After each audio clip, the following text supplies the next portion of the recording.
Memang si Carl Gagosian ini ya dasar karena Gagosian. Iring-iring ini jalan.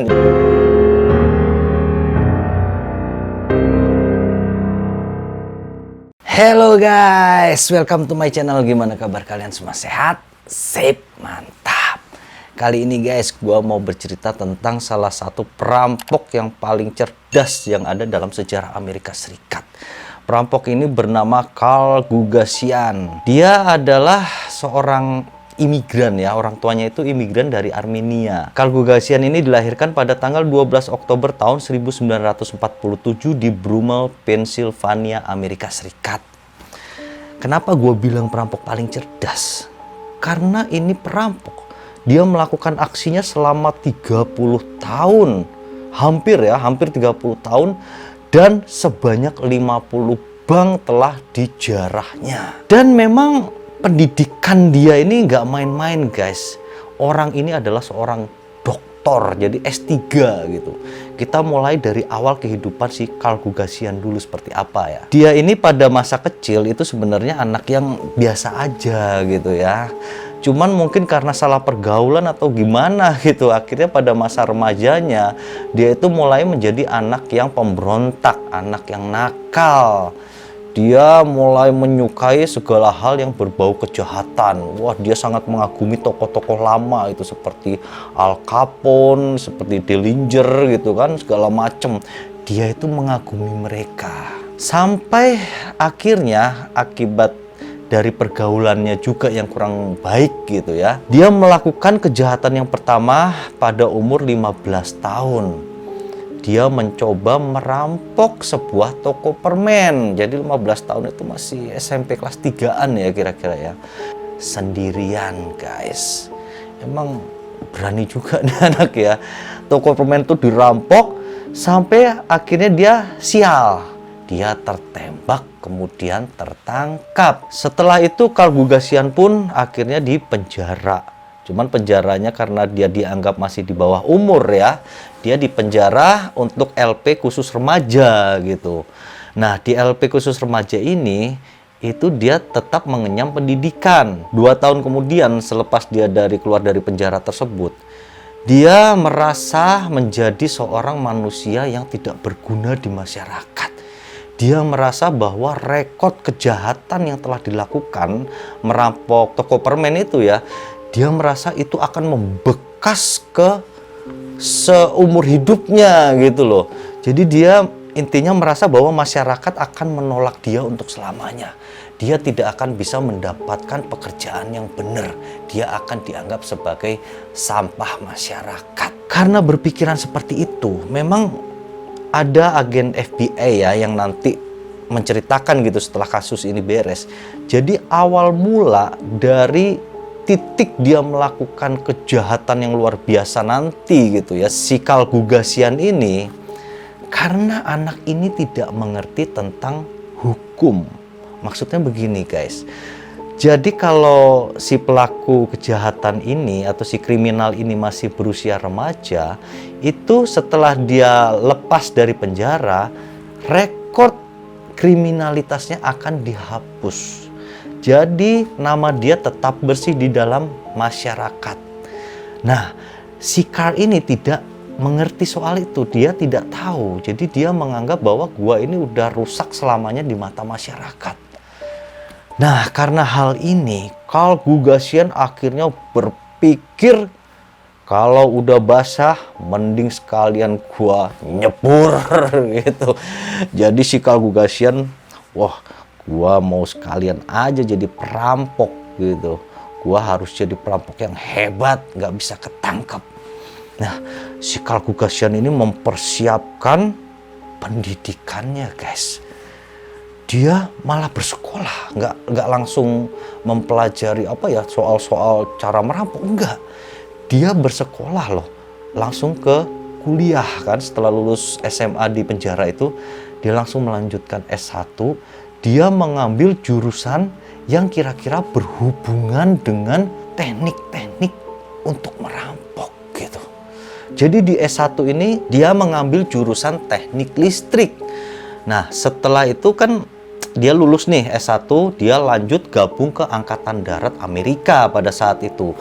Di Angkatan Darat, kenapa dia mau bergabung dengan Angkatan Darat? Dia mempunyai target, dia harus bisa mempelajari tentang senjata. Dan memang di angkatan itu akhirnya dia mempelajari cara teknik-teknik persenjataan gitu ya, persenjataan taktis gitu. Nah, dia kan teknik listrik udah menguasai, terus teknik persenjataan sudah menguasai. Dia lulus S1. Kemudian dia lanjut ke S2. Di S2 ini dia mengambil jurusan analisis sistem. Jadi itu masih berhubungan dengan sistem-sistem perusahaan-perusahaan, termasuk bank. Setelah lulus S2, dia melanjutkan S3, guys.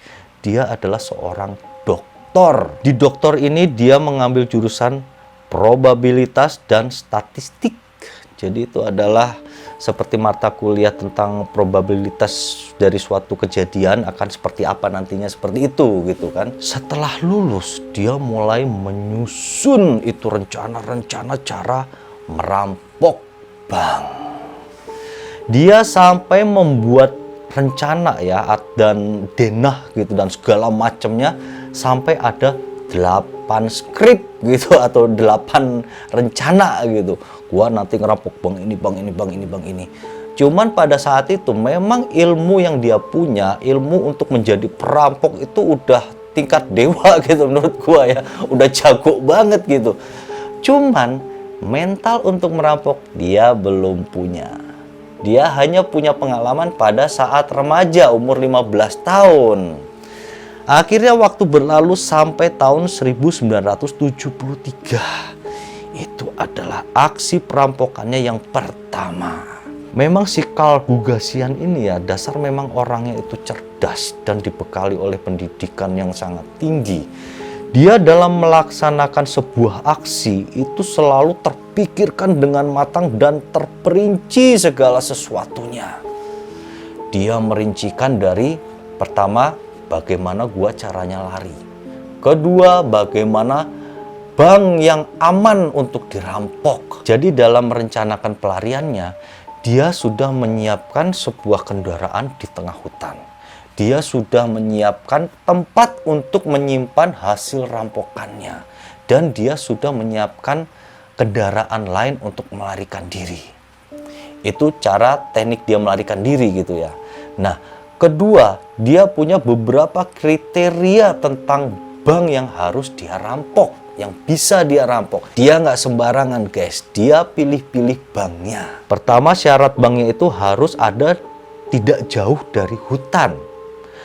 Kedua, bank tersebut harus tidak terlalu ramai. Ketiga, bank tersebut harus mempunyai atau tidak jauh dari jalan tol.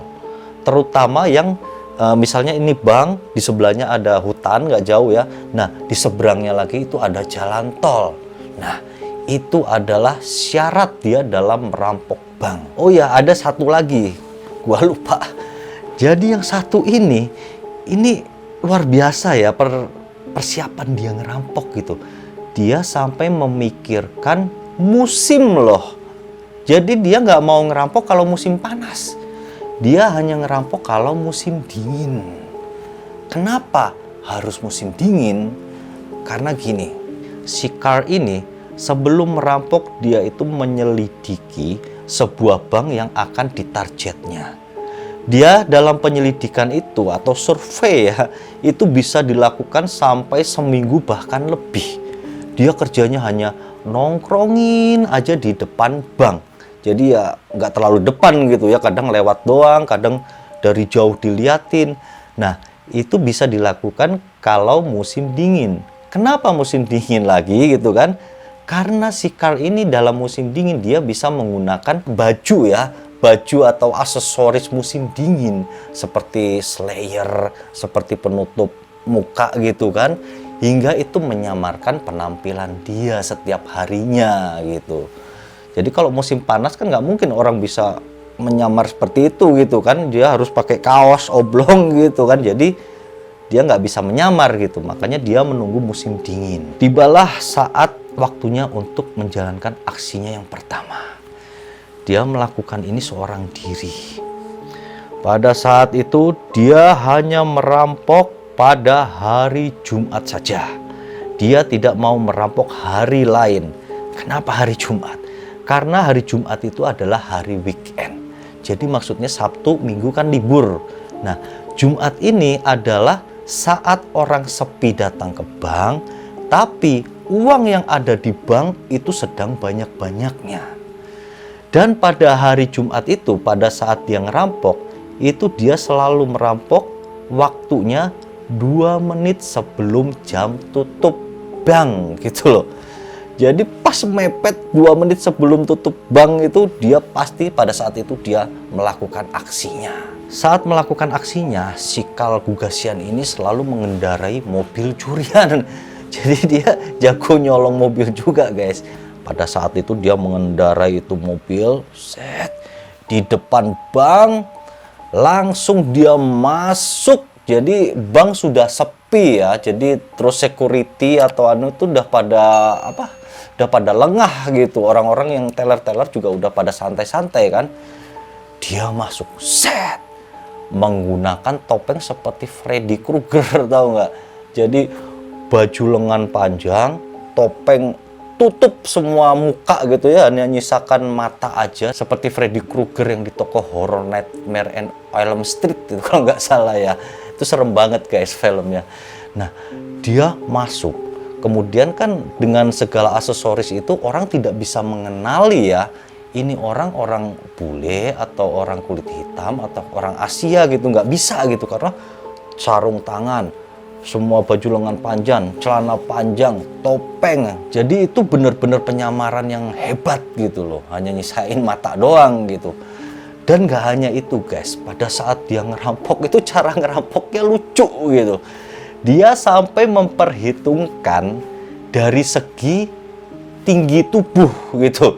Jadi maksudnya gimana caranya orang itu tidak bisa menerka tinggi tubuhnya si Karl Gagosian ini gitu. Jadi dia begitu masuk ke bank, dia langsung jalannya kayak kepiting ya. Jadi miring-miring ini jalannya gitu.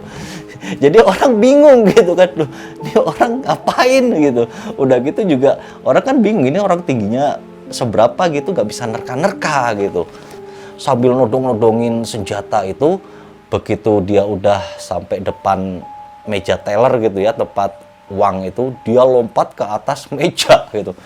Fuat, bruk, serahkan uangmu. Jadi si Karl Gagosian ini menargetkan untuk setiap perampokan yang dia lakukan tidak boleh lebih dari 3 menit. Dalam 3 menit dapat nggak dapat uang, banyak dikit uang yang dapat gitu, harus kabur dari bank tersebut. Kemudian setelah itu 3 menit berlalu, dia langsung kabur. Set, menggunakan mobil curiannya menuju hutan. Inilah gunanya hutan guys ya. Jadi dia begitu menuju hutan tuh, set, ternyata di dalam hutan itu dia sudah menyiapkan sebuah motor trail dan tempat persembunyian khusus untuk menyimpan barang-barang yang telah dirampoknya. Setelah disimpan, set, dia langsung mengendarai motor trail sampai tembus ke dekat jalan tol. Tuh kan dia udah persiapkan jalan tol, dipersiapkan guys. Sampai menembus jalan tol, di pinggir itu sudah tersedia mobil van.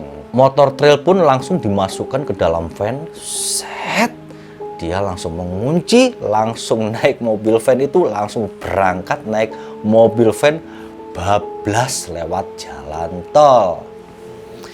Itu adalah peristiwa kabur yang dilakukan oleh Karl Gagosian dalam setiap aksinya selama hampir 30 tahun.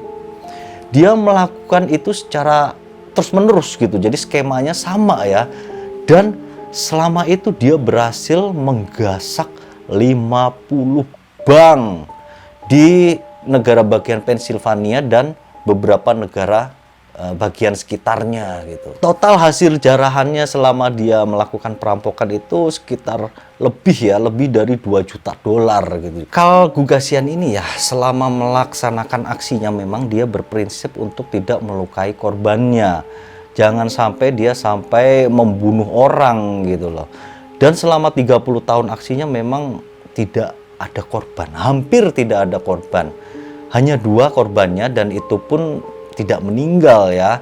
Dan terjadinya pun karena tidak sengaja gitu. Seperti misalnya ada manajer sebuah bank itu yang karena manajer itu gugup gitu malah mendekat ke si Carl ini. Pikir Carl, ini orang mau nyerang, malah terus akhirnya ketembak perutnya. Yang satu juga seperti itu, jadi semacam tidak disengaja untuk menembak sebenarnya gitu. Hingga waktu berlalu sampai 30 tahun ya, hampir 30 tahun gitu. Pada saat itu, ini adalah titik dari peristiwa bagaimana si Carl ini tertangkap, guys. Jadi ceritanya, pada suatu hari ada 2 anak di Pennsylvania ya sedang bermain di sebuah hutan. Mereka secara tidak sengaja menemukan barang-barang dari si Carl. Barang-barang itu isinya banyak banget karena mereka ketakutan ya, ini barang kok aneh-aneh gitu ya. Akhirnya mereka pun melaporkan ke polisi. Polisi pun kemudian datang ke lokasi dan meneliti barang-barang tersebut. Mereka di situ menemukan ada topeng Halloween, ada topeng Freddy Krueger, ada peta-peta bank, ada dokumen, ada jumlahnya 600 dokumen, itu isinya rencana-rencana perampokan semua. Isinya jam-jam kapan pergantian petugas bank segala macam ada. Itu luar biasa, sungguh sebuah penemuan yang membongkar kebuntuan polisian selama ini dalam mencari si Carl. Akhirnya berdasarkan dokumen-dokumen tersebut diteliti sampai mereka menemukan satu dokumen yang menyebutkan bahwa orang ini berhubungan dengan salah satu tempat perguruan karate gitu. Jadi si Carl ini pada masa dia kuliah, dia memang sempat mengikuti karate ya, belajar karate, bahkan sampai dia mencapai sabuk hitam gitu. Jadi cukup tinggi juga gitu kan. Polisi langsung menyelidiki ke tempat perguruan karate. Di perguruan itu, polisi mendapatkan beberapa info penting. Sampai akhirnya berdasarkan dari petunjuk yang didapat selama ini dan dokumen-dokumen yang ditemukan, akhirnya mengerucut kepada satu nama, Carl Gugasian. Hingga akhirnya pada tahun 2002, Carl Gugasian pun tertangkap. Dia tertangkap di pinggir jalan di depan sebuah perpustakaan umum. Pada saat tertangkap, si Carl ini berusia 55 tahun. Kita langsung lanjut ke pengadilan.